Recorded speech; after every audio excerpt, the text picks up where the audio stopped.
নমস্কার বন্ধুরা, আমার চ্যানেলে তোমাদের অনেক অনেক স্বাগত। আজকে তোমাদের চটজলদি একটা ব্রেকফাস্টের রেসিপি শেয়ার করলাম। এই সবজিটাকে তোমরা কে কে চেনো? এই সবজিটার নাম কুঁদরি। কুঁদরি দিয়ে পেঁয়াজ দিয়ে আলু দিয়ে ভাজা করে একবার তোমরা রুটি পরোটার সাথে খেয়ে দেখো, আশা করি তোমাদের ভালো লাগবে। কুঁদরিটার দুপাশের মুখ কেটে নিয়ে খোসা সমেত গোল গোল করে কাটতে হবে। খোসা ছাড়ানোর কোনো প্রয়োজন নেই।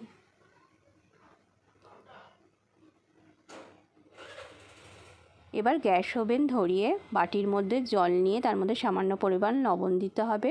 কুচি করে রাখা আলু আর গোল করে কাটা কুঁদরিগুলো দিয়ে হালকা ভাপিয়ে নিতে হবে।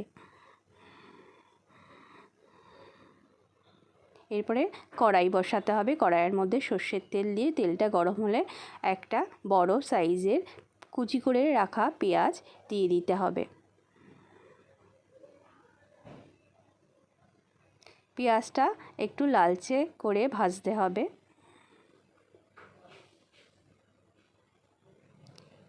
এরপরে এর মধ্যে আগের থেকে সেদ্ধ করে রাখা আলু আর কুঁদরিটাকে দিয়ে দিতে হবে।